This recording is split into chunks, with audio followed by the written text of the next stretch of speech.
1999 பாரதிய ஜனதாவோட நாடாளுமன்றத்தில் கூட்டணி போட்டு நீங்க வச்சீங்களோ இல்லையோ, 2001 சட்டமன்ற தேர்தலில் பாரதிய ஜனதாவோட கூட்டணி அமைச்சீங்களோ இல்லையோ, போட்டிட்டீங்களோ இல்லையோ. அது மட்டுமல்ல, 1999 நாடாளுமன்ற தேர்தலில் இன்னைக்கு திமுக போட்டியிட்டு வெற்றி பெற்று மத்தியில் அமைச்சராக இருந்தாங்க. திமுக கட்சி சேர்ந்தவங்க முரசொலி மாறன் மத்திய அமைச்சராக இருந்தார். இந்த படத்தை பாருங்க. யாரு? திரு கருணாநிதியும் முரசொலி மாறன். நல்லா பார்த்துக்கிட்டு திமுக இனிமேல் பேசுறதை விட்டுருங்க, என்னை பேசக்கூடாது. இதுக்கு மேல பேசுனா அசிங்கம்.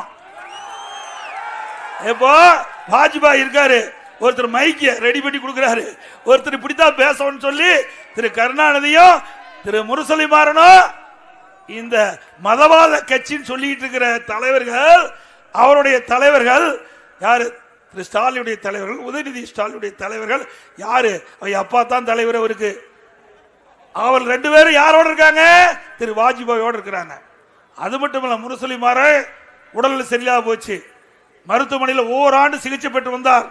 அப்ப இலாக்கால மந்திரியா கொடுத்திருந்தாங்க பாரதிய ஜனதா கட்சி அரசாங்கம், பாரதிய ஜனதா அரசாங்கம். அவர் முரசொலி மாறன் மரணம் அடைஞ்ச பிறகு அவருடைய இறுதி சடங்கு வாஜ்பாய் அவர்கள் பிரதமராக இருந்து அந்த இறுதி சடங்குல கலந்துகிட்டு அஞ்சலி செலுத்தினார்.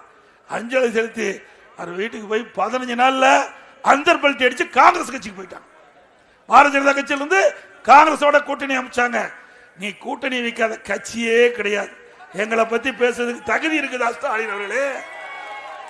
நீயும் பாரதிய ஜனதா கட்சியோட கூட்டணி வச்சுக்க, திமுகவும் பாரதிய ஜனதா கட்சியோட கூட்டணி வச்சுங்க, அண்ணா திமுகவும் பாரதிய ஜனதா கட்சியோட கூட்டணி வச்சு, நீங்களும் காங்கிரஸோட கூட்டணி வச்சுங்க, அண்ணா திமுகவும் காங்கிரஸ் கட்சியோட கூட்டணி வச்சு, நீங்களும் கம்யூனிஸ்ட் கட்சியோட கூட்டணி வச்சுங்க, நாங்களும் கம்யூனிஸ்ட் கட்சியோட கூட்டணி வச்சோம், நீங்களும் விடுதலை சிறுத்தை கட்சியோட கூட்டணி வச்சுங்க, நாங்களும் விடுதலை சிறுத்தையோட வச்சோம், நாங்களும் பாட்டாளி மக்கள் கட்சியோட கூட்டணி வச்சோம்.